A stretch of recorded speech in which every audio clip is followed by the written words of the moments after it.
Hello, Ian Varley. How are you? Hello, I'm well. I'm very well. And I'm really happy to be talking to you. Yes, so with me, Erez, the head of operations in Deloitte Digital, and me, Nadav, I'm head of product in Deloitte Digital. And maybe we get to know you, Ian, if you would like to present yourself. Yeah, absolutely. So I have been, I'm a principal architect at Salesforce, and I've been at Salesforce for over 12 years, which I think is something like 350 in dog years. I'm not sure. Time passes in a different way when you're working at a company like Salesforce. I came to Salesforce. I've been a technologist for decades before that. And the way that I came to Salesforce was I did a master's degree in software engineering and wrote a thesis about large scale data storage and modeling. And folks at Salesforce saw my master's thesis, which is a very uncommon thing, I think, to happen, right? You write a master's thesis for school and then expect that it's just going to go on the shelf and no one will ever see it. But it was posted to the high scalability blog and they found it and they reached out to me, and one thing led to another. And here I am at Salesforce. And so what I work on at Salesforce is kind of a combination of things. I started on the core database team at Salesforce, working on mostly database related stuff. The kind of infrastructure of how the application server and the database talk to each other and things along those lines. And then as I was doing that, I started kind of writing papers and manifestos and doing talks and things like that. And sooner or later, this came to the attention of the chief architect at Salesforce, who said to me, "Hey, I see you're doing all of this stuff, and I'm the chief architect. I'm supposed to do that stuff, but you're really good at it. So why don't you come join me and you can do it along with me?"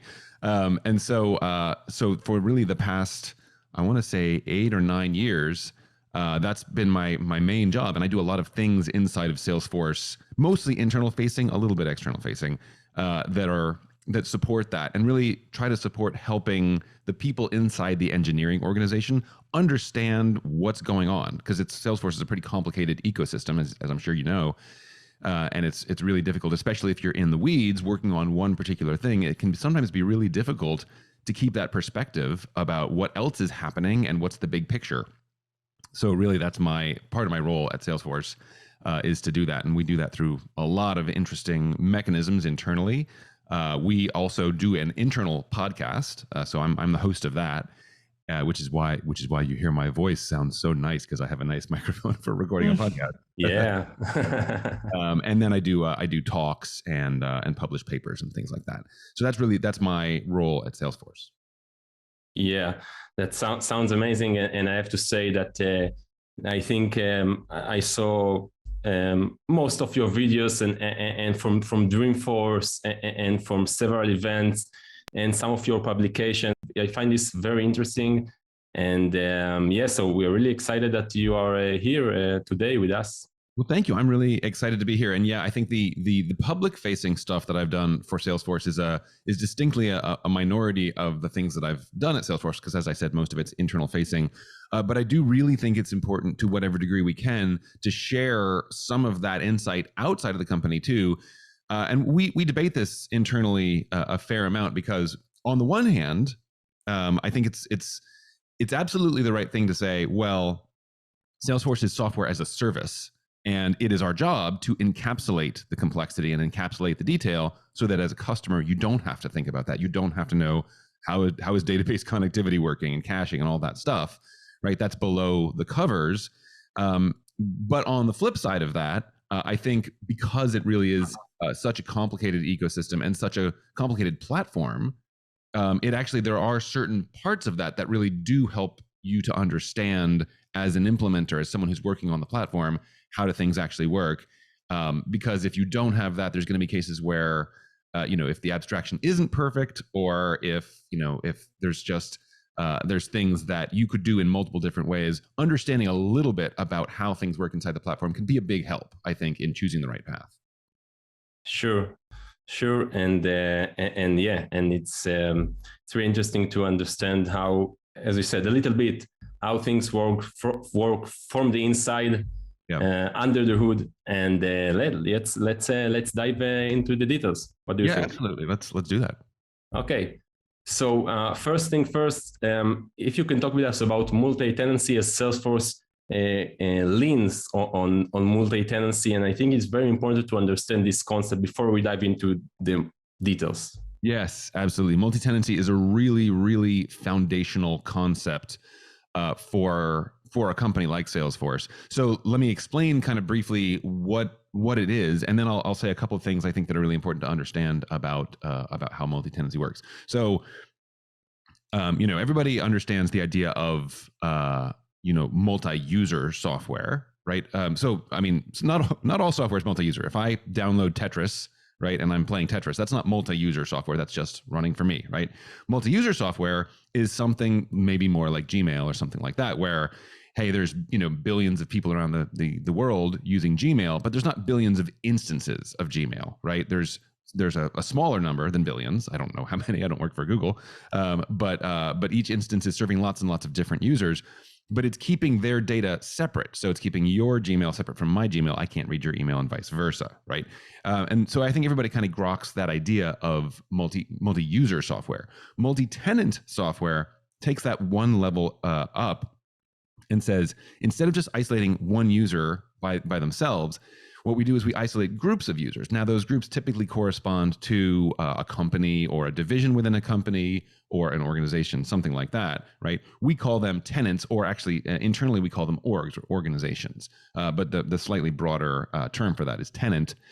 And so this idea is, within a tenant, the outside walls of that are absolutely sacrosanct, right? Nothing can come in or out of that tenant except through the official, authenticated front door of the product, right?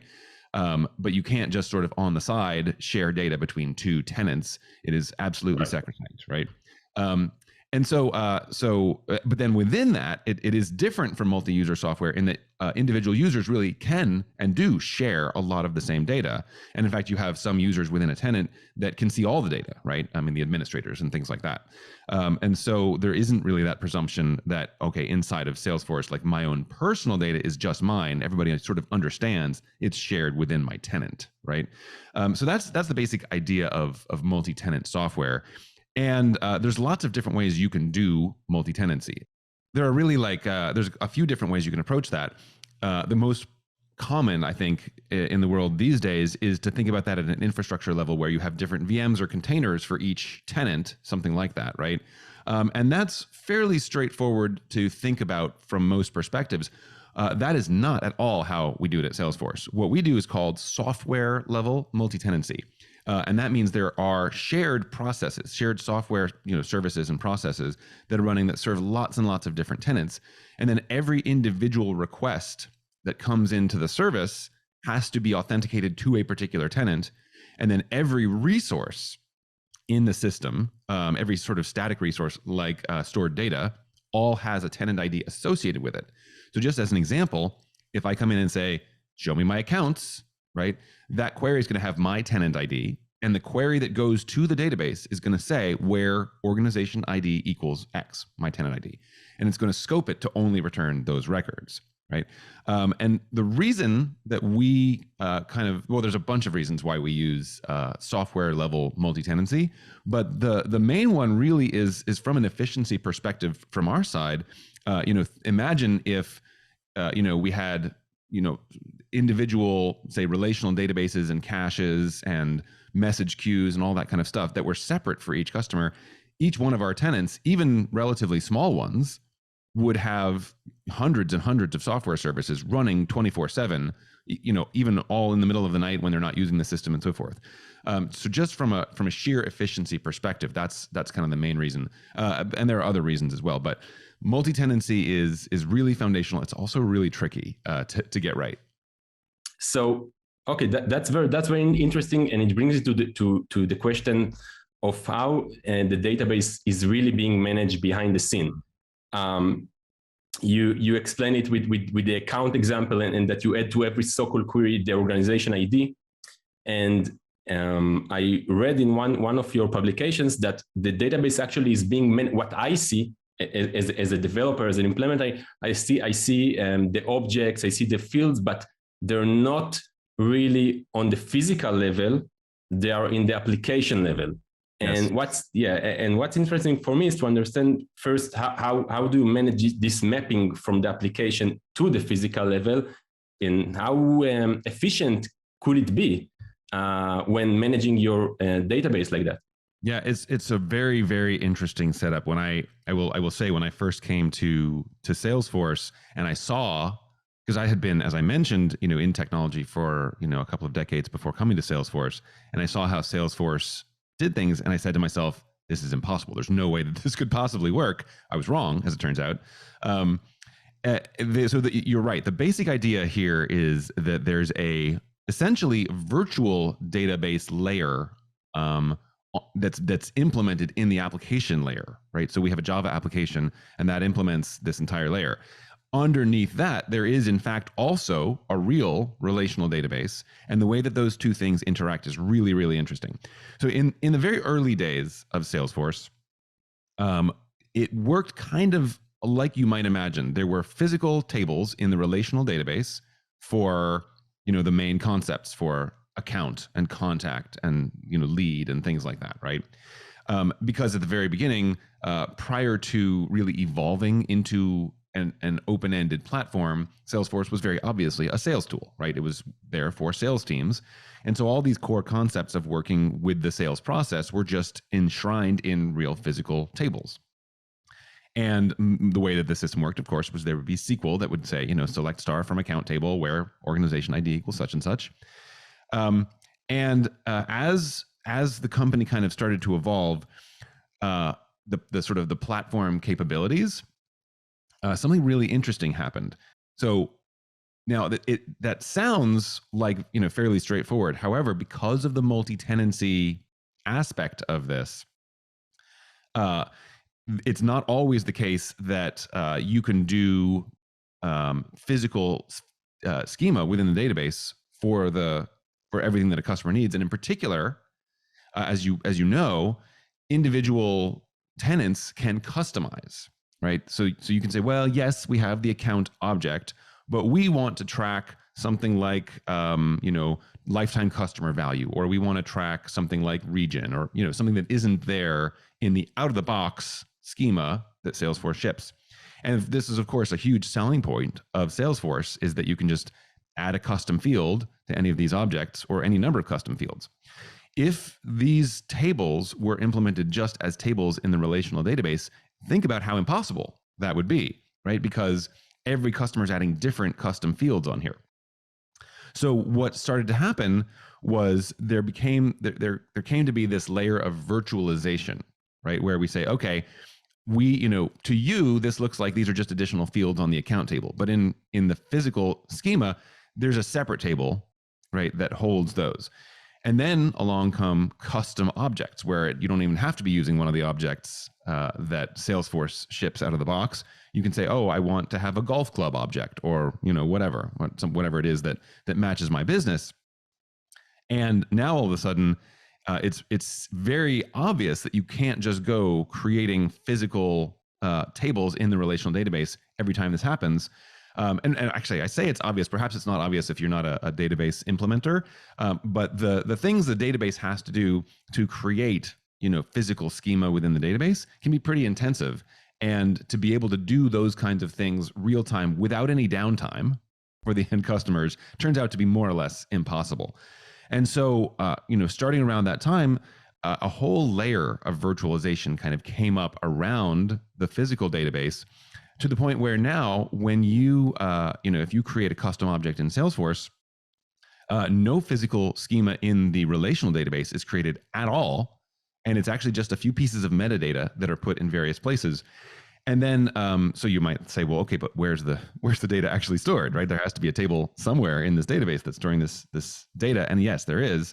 For custom objects, there's a table called custom entity data. And this table is a really interesting looking table, in that it's just, it has, okay, here's the org ID, and here's the object ID, and then here's 500, or I don't remember the exact number, but some huge number, maybe it's 800 now, of just generic fields in this table that are all just varchar type, right? And they just say, column 1, column 2, column 3, column 4.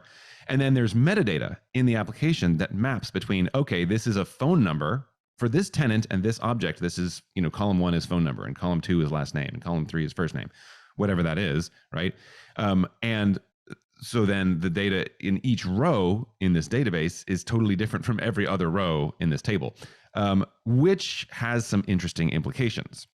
Because one of the things that a database does really well is query planning, right? So if I say, hey, I want to issue a SQL query that joins these 3 tables on these columns and selects these things and adds these conditions, right?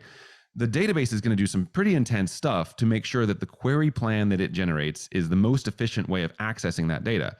And especially when you think about joins, this is really, really important, right? Because if you join a big table and a small table, you really want to lead from the small table, because otherwise you'll be doing much more physical work, reads and so forth in the database than you really need to be doing. Well, by virtualizing in this way, Salesforce effectively took away the ability for the actual database to do any of that planning, right? Like the underlying relational database just doesn't know anything about the shape of the data and what should be joined where, because it's, lots of self joins from this table to this table. And it's effectively useless at that point. And things like foreign keys between tables also don't work, right? Because it's all virtualized, right? Indexes are also very different, lots of stuff. And so Salesforce in making this work, as I mentioned before, my initial thought was, you got to be out of your mind. There's no way that this could possibly work. But the way that it works is Salesforce, many, many years ago, developed its own query optimizer layer that runs in the application, that very carefully crafts these underlying SQL statements with very specific hints. So one of the cool things you can do for some of these relational databases, you can provide hints in the query that say, hey, I want you to join in the following way. I want you to do a nested loop join where you start with this table and move to that table and so forth, right? The database can do it, or you can provide hints. And so we hint every single query very, very specifically. We essentially craft the query plans for these complex queries in the application layer. And if that sounds really intense, it is really intense. Wow, just wow. So let me see that I got you right, Ian. You're basically talking about one very huge, I would say, a very huge table that contains the custom objects and its relationship with standard objects like, lookup, master detail, and so on. Yep, exactly right. And now I'm oversimplifying a little bit in that there's, with any system of this size and complexity and scope, there's a lot more going on than I'm sort of giving you like a simplified version of that. In reality, it's much more complex than that. There's 2 things that you're going to hear me say a lot today, probably, which is it's more complicated than it seems, and it depends, right? The two standard software architecture. Yeah, we use that too. Yeah. Right. So that's an oversimplification, but yeah, at some conceptual level, that's exactly right. As much as efficient you can get, I assume that it still takes some resources from the system. I mean, once I hit the save button on an account record, it is saved maybe in less than in 1 second. Yep.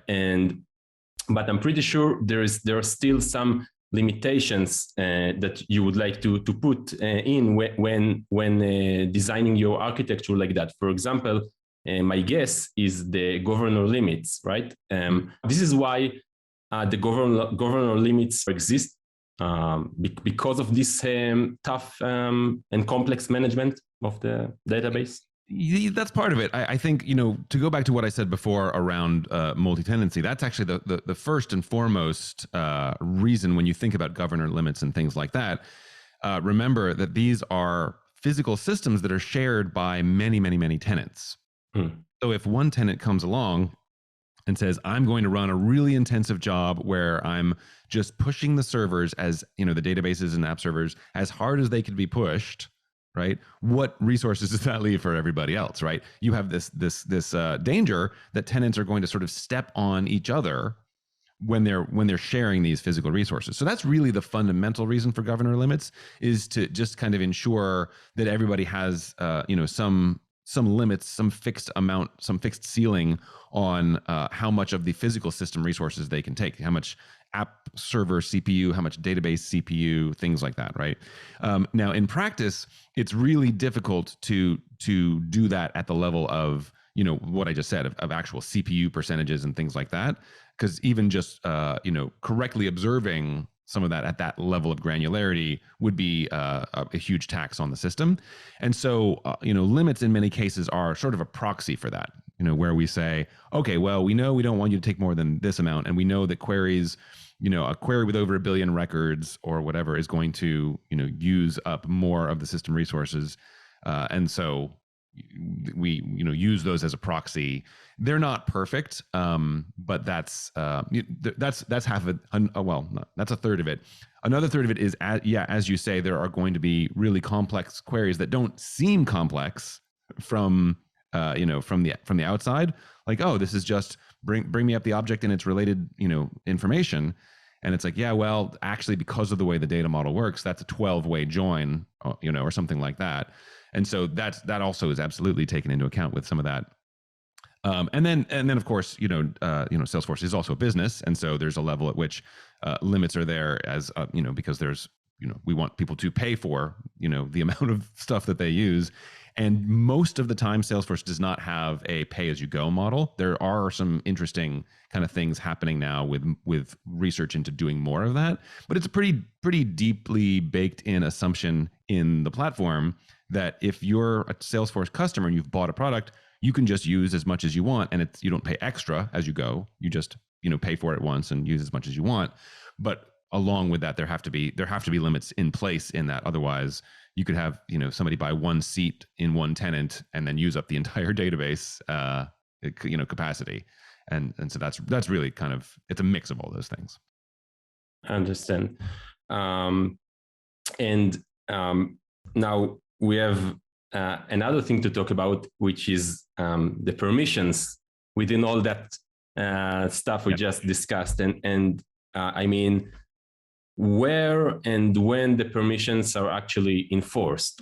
Yeah, so there's a whole, the permission setup in Salesforce is fairly complex, right? Even just within the core parts of the product, you have lots of different dimensions of how permissions work. So, you know, there's field level security where I can say, okay, as a user, I can see this field, but not that field. So for example, in a healthcare situation, it's pretty obvious to understand why that might be important, right? Your doctor can see some things and people who are not your doctor can't see those things, right?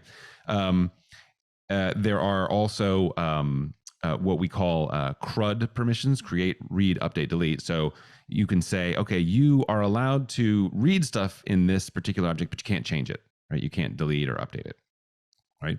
And in addition to that, we have what we call row level security, also known as sharing, which is certain records. You can see these records, but not those records. And the kind of typical case I use to explain that is, you know, imagine you have a company with an East and a West division, and you want the sales leaders from the East division to be able to see their stuff, but not the West division, and vice versa. These are extremely heavily used and popular features within Salesforce because they're flexible, right? And whatever it is that you do as a company, you can set it up.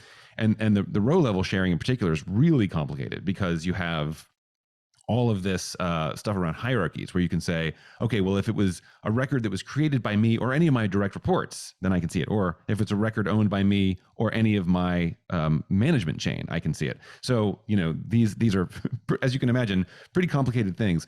And so the basic answer to your question is permissions like this are absolutely all checked as part of every single request. So there's nothing you can do in the system where a permission would impinge upon the action that you're doing that doesn't check all of these permissions. And where it specifically happens is going to be different in different cases. It depends, right? As I said before. But one of the interesting things to talk about there is, so because there is a relational database under the covers here, right? So yes, there's the virtual database, but then underneath that, there's a real physical database. And it's a relational database that it's a full transactional relational database. What that means is that any piece of work where you're making a modification to the state of the data, you can have multiple steps in that modification request. So that could be, say, an update record that updates 100 rows, or it could be updates to several different tables in sequence, that kind of thing, right? All of that is protected under what we call a transaction in the database, which means that all of it is either going to commit or roll back together. And that's a facility that's provided directly by the relational database itself, right? This is just a feature that relational databases have. And so in practice, in many of these permissions cases, what's going to happen is the system's going to go along doing all of the things that you as a user have requested that it do. So it's, okay, update a record over here, insert a new child record over here, come over here and post something in Chatter, et cetera, right? It's going along, doing all of these things. And whether that's a flow of steps that was built by a Salesforce engineer or by you as someone building stuff on the platform in Apex or Flow, doesn't matter. All of it is transactionally coupled, which means that you could get all the way to the 99th step in this process. And at that point, if it says, aha, wait, you're trying to update something that you don't have permission to update here, then it will cancel and roll back the entire change, right? Which, as you can imagine, it would be really difficult to do if you were doing it manually, right? If you had to keep track of that. Because imagine this situation. Imagine it's a 99-step process that you're going through. You get to step 99 and you say, oh, this user doesn't have permission to do this. If you didn't have that database level transaction, you'd have to go, okay, what were the other 98 steps we just did? And can we undo them? Right. And by the way, can we make sure that no other users of the system ever saw any of that in progress work? Right. So, doing something like that manually within the application logic would be murderously hard for Salesforce, not to mention for customers. Right. Because, imagine if you were writing Apex and you had to, for every single thing you do, you had to write a thing where it said, oh, and here's what happens if there's a rollback, right? That could be really, really difficult, right? And so that's really the heart of how it works for checking permissions and lots of other errors as well, right? If there's some error with writing to storage, same thing, right? If there's, if the storage array network inside the database is down for a millisecond and it can't write this thing, no problem, just roll back the whole transaction, right? That really keeps a level of safety and correctness in the system that would be really difficult to get in any other way. And so that's at the basic level, that's kind of how we ensure that all of that permission stuff is really obeyed. Now, there's all kinds of other interesting angles to that. One that I'll just mention because I think it's really, really interesting is I was talking before about the row level sharing, right? And how complex that could be with hierarchies and divisions and regions and all that kind of stuff. Now, as you can imagine, even if I'm not modifying data, right? Even if I just want to do a query and see some data, again, we still have to check all of these permissions. And imagine you're doing something really simple like a list view. I just want to see all my accounts in a list view, right? The actual calculation on a row by row basis of what you can and can't see is extremely complicated. Like each of those is its own query. And you can imagine, sort of very complex situations where you have a really complicated hierarchy and you have different people creating different records. It would just be physically impossible to calculate that visibility at read time, right? Okay, let's say there's 10,000 records in this view. Am I going to actually go through and do that full calculation for every single one of these 10,000 records? So what we do instead in practice with row level sharing is a technique in databases that's called materialization. And that just means rather than using all of this implicit complexity and asking, querying it when you need it, anytime a change is made to the way that sharing works, like say a change in the role hierarchy or something like that, all of that is calculated once for all the records in the system and then written out to a special table that just is essentially a map of this record, who can see this record, who can see that record, who can see this record, right? And so then at read time, when I'm just looking at that list view, it's just a join between those two tables, right? So it works very, very, very fast. The trade-off, of course, because nothing's free, is anytime something changes now, of course, you have to change you have to keep everything else consistent. And that table, believe it or not, is one of the biggest tables that exists in Salesforce. It's massive. And so there's a lot of really interesting engineering challenges just around keeping that table healthy and running and able to do what it does. But it's fascinating stuff. Yeah, and from our side, if I understood you correctly, it's what we call object share, right? I mean, every table, Yes. we have account share, my custom object share, right? And Yes, but I think it's more than that, because from my experience doing like tens of projects during the last year, we saw that when we're talking about Lightning project and not Classic like before, the cache memory is critical in those projects in terms of reflection of the reflection of the data in Lightning, because in contrast to the Classic, in Lightning you can see very, very quick, once you enter some account, for instance, quick links of tens of related objects and so on. Yes, and interestingly, the big shift between Classic and Lightning from a UI perspective was really, as a sort of single page app, lots of stuff is happening in parallel as separate requests to the server, right? Which turns out to be really challenging to handle from a performance perspective, right? Because all of these things are related and there's contention of various types. And so yeah, that is, kind of at the meta level, think about Salesforce, this extremely complex product and system. There are teams of people, whole teams of people that work around the clock to do, just deep optimization of all of these things.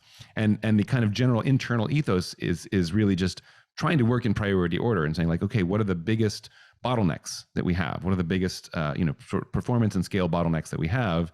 And let's just work through those in order. But many of these are really deep, complex questions, as you're probably starting to sense from the way that I'm describing this database architecture, right? You have to think about that, all of that query optimizer layer that I was talking about and how that works. And that gets down even to, like you mentioned, questions of caching, questions of machine memory and all kinds of stuff like that. So it's a super, super fun set of problems to try to solve, and it's distinctly non-trivial. Okay. Now, I think just to wrap up all the database topic, I think last question, which I'm really interested in, is I know Salesforce uses Oracle database, but lately I heard about partnerships with Amazon, and I read in the release notes some of the actual features we can already use. So can you give us a little bit from your knowledge about that? Yeah, absolutely. So there's really kind of two separate things to disentangle here. One is at the database level. Yes, absolutely, we use Oracle and have from the beginning of the company. Right, it was the database that Salesforce was built on. It is not the only database that we use. And so, these days, Salesforce has gotten to be a much more complex ecosystem. So there are many acquisitions, and there's lots of work internally. So I won't go into super detail about that, but there's lots more, I guess I will say, than just Oracle in that's powering Salesforce. And there are some pretty exciting things with technology layers that we're doing now at the database level that are doing some really neat, interesting things that we're going to be able to talk about more soon. But they have to do with kind of the fundamental units of data storage and how we optimize for a true level of multi-tenancy. Because as I said, the multi-tenancy that we have is all built at this application layer, all of this database optimization stuff that's happening there. And so we've been researching for years, how do we push more of that down into the data layer? And we have really interesting stuff happening there that you will start to see the fruits of our labors coming in the next few years. But I will disentangle that a little bit from the Amazon stuff and from our infrastructure level. So you may have heard of something called Hyperforce. Hyperforce is a thing that we've been, I think, I don't remember when we started talking about it publicly, but we are now talking about it quite a bit publicly. And it is the ability to take Salesforce, all of our software, asterisk, nothing's ever true for everything, but I think most of our software, and to be able to run that in public cloud data centers rather than first-party data centers, which is where we run it today. And so that's a huge and long process, but there's a ton of reasons. I'd love to refer you to, there's a piece on our engineering blog that was written by Srini Talabragada, who's our president of technology. And Srini really lays out, what is Hyperforce? What is this sort of public cloud evolution that we're doing? And, I think to your question, I guess the way that I would say it is there's a lot of data that Salesforce deals in that is relational in nature, and that the relational databases that we use and have used are absolutely the right thing to do. And much of the product is powered on that. But the scope of Salesforce has expanded so much into, business to consumer level of scale and things like that, that's not even remotely the only kind of data storage that we do now. When you think about big data and data that's stored in, public cloud services like Amazon's S3, things like that, the one real sort of defining difference or characteristic between what you would think about as relational data and some of these new technologies really comes down to immutability. In other words, if you're going to have a terabyte of data, you can't treat that data like it is totally mutable, where I can just change any little bit anywhere inside there at any time, which really is the mindset that relational databases take to data, right? And instead, you have to say, okay, I'm going to do transforms on this big data set. I'm going to do a MapReduce or something else, right? I'm going to do big machine learning calculations, whatever that is, and produce a new data set that sits next to it. But I don't change the data set that I have. That's really the fundamental difference of mindset that came around with a lot of the public cloud work, really because these hyperscalers that run public cloud infrastructure, whether it's Amazon, Microsoft, Google, any of them, right? They, I think, learned fairly early on that when you're talking about petabytes, terabytes of data, that it's just not tractable to treat it in the same way.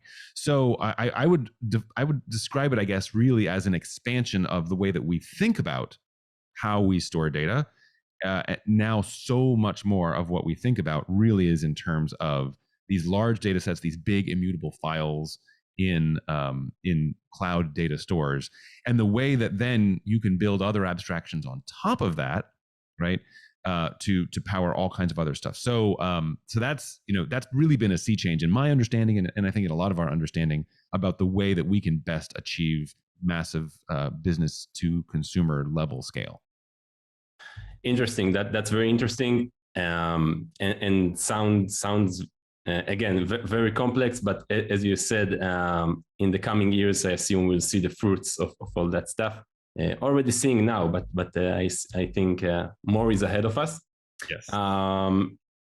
And yeah, now let's talk a little bit about Salesforce DevOps. I mean, as implementers, as developers, as Salesforce architects who work within implementing Salesforce systems to customers, Salesforce provides 3 versions in a year, which is a lot.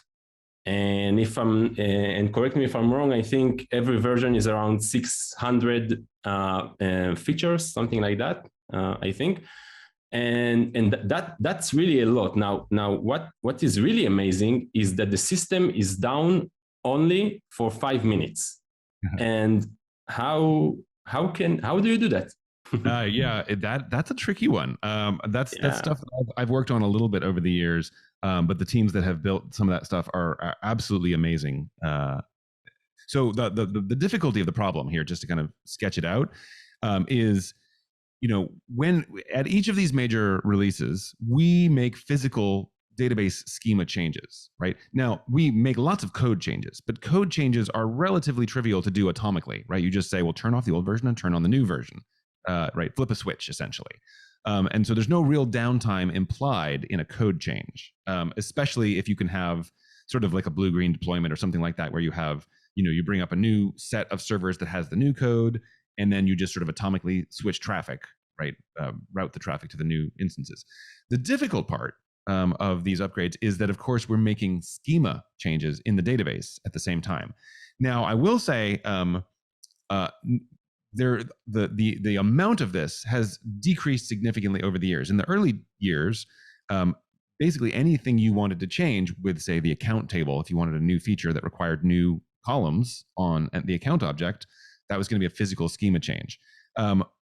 Somewhere along the way, I think this was maybe 10-ish years ago, we created an internal capacity to essentially ship internal, like when I say internal, I mean objects and fields that are specified by Salesforce engineering teams, ship those using the same sort of custom object logic that you use as a customer.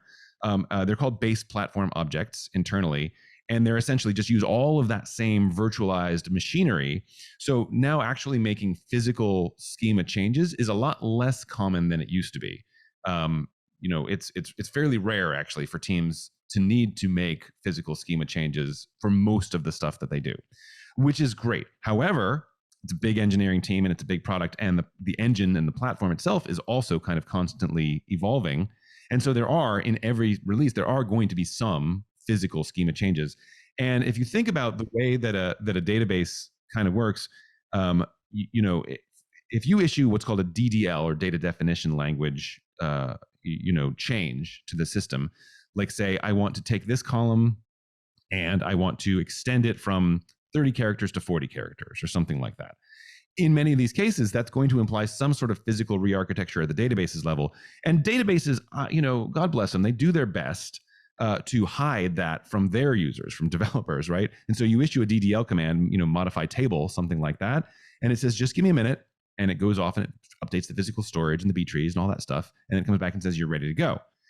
But that just give me a minute part, if you're running a table with billions of rows and, billions of requests per day, a live, active site where people around the world depend on it to be 24/7, that give me a minute bit is hard, right? Because, if the database comes back and says, okay, cool, I'm going to update the storage for this column, and I predict this is going to take about 2.5 hours, we can't be down for 2.5 hours, right? So what do you do? What do you do to make this possible? And the answer is kind of an interesting mix of things. It depends. Yes, it depends. But in this case, the answer is a lot of really careful and interesting engineering that's going on behind the scenes on the Salesforce side to make that as transparent as possible. And we're always improving that, by the way. There are new features in the pipeline now to make it even shorter, believe it or not.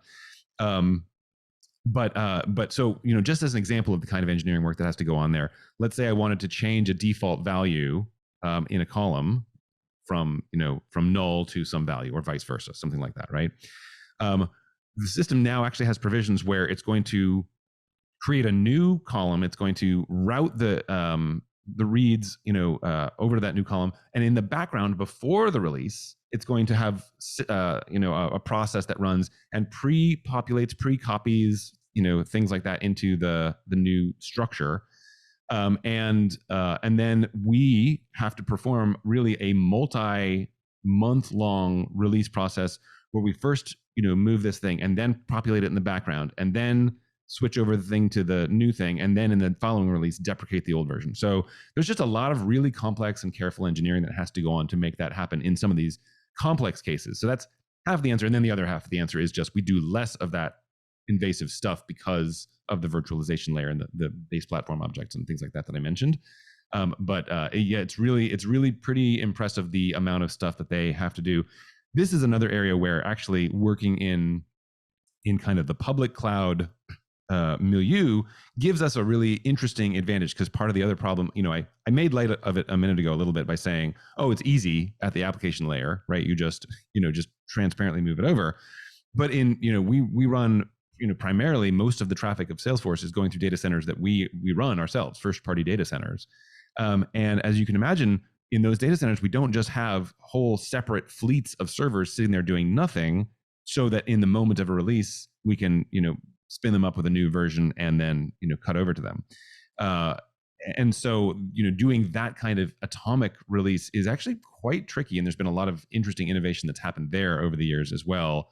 In terms of our release processes, the number one thing we think about when we think about release and like how we release and deploy our software is change safety. Because, it's yes, there's going to be infrastructure failures, a cable fails or a database fails or something like that. But we're very well architecturally set up and protected for all of that stuff because we've been working on it for decades. The thing that's much harder to catch is if you're going to make a change, which we make lots and lots of changes, how do you ensure that this change isn't going to break anything, isn't going to take the site down? And so we have really fairly intense processes and a very safety oriented mindset for how we approach that, how we think about that, how we test, how we sort of game day things, and really ensure rollback plans, for example, to make sure that if one step of a deployment goes wrong, that we can recover and we can very quickly get out of impact from that. Because at the end of the day, with the level of change, you said Salesforce does 3 releases a year, and that's a lot. Salesforce does tens of thousands of releases a year, of small releases, right? That's right. We have all the patch versions, etc. Right? Of all the deployments or configuration changes or all that kind of stuff, and all of that, any of that, is capable of causing impact. And so the amount of attention that we pay to change safety through all of that is really intense, right? There's a huge amount of scrutiny and a huge amount of care that goes into really just trying to make sure that we really understand, we assume, I guess the best way to say it, we assume that at every step it's going to go completely south, and we need to know, okay, if and when it does that, what's going to happen? Is there redundancy in the system, right? Can it fail over to something else? Is there a very fast rollback we can do? Do we have the monitoring in place to ensure that we see when there's impact? All things like that. But it's a really impressive process to see it in action. To be honest, it's great. Yeah, it's completely impressive because as we used to in Deloitte Digital to deliver projects, so the deployment and all the discussion around the go live is always complex. You have new functionality, maybe you have data fix, and so on, and usually it doesn't take 5 minutes. So this is what really impressed about what you just explained. And we are we are getting close to the end of the episode, and maybe we can discuss about the product roadmap a little bit. How features, how let's say, how you define new features. Once having the features, how you prioritize the features from a market research, from knowing issues, from customers. I mean, how do you take all this information and decide what's in and what's out and when? Yeah, it is a huge optimization problem, right? And we have a role at Salesforce called a product manager, and there's a whole product management organization.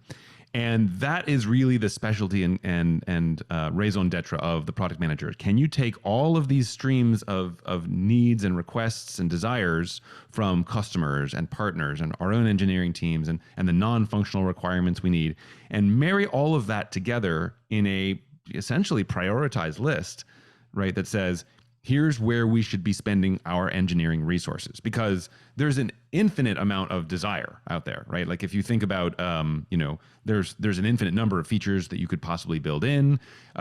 Things can always run faster and be more scalable, and we can always spend more effort on, all of the non-functional requirements. I was about to say we can always spend more effort on things like security, but actually I don't think it would be physically possible for us to spend more energy on security, because we spend a huge amount of energy on our energy on security, and that is something that's completely invisible from the outside, but for all of us internally, it is 100% top of mind all the time.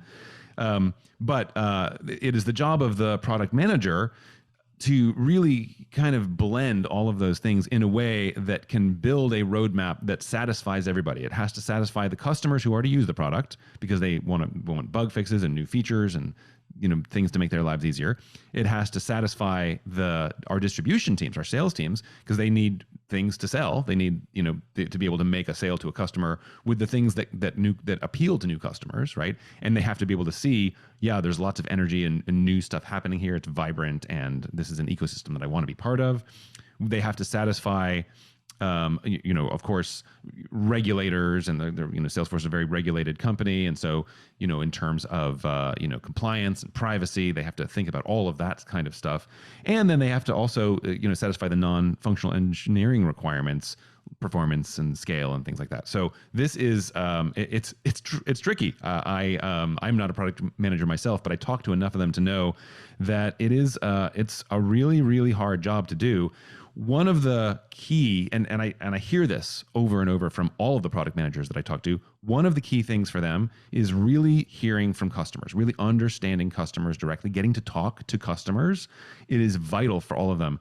And sometimes that's one-on-one, sometimes that's in big forums like Dreamforce. And we have these things called True to the Core and Meet the Developers and things like that. These sessions that are really fantastic if you want that opportunity to talk to a developer or a product manager. They want to talk to you as well, and sometimes it's tricky to find the right forum for that.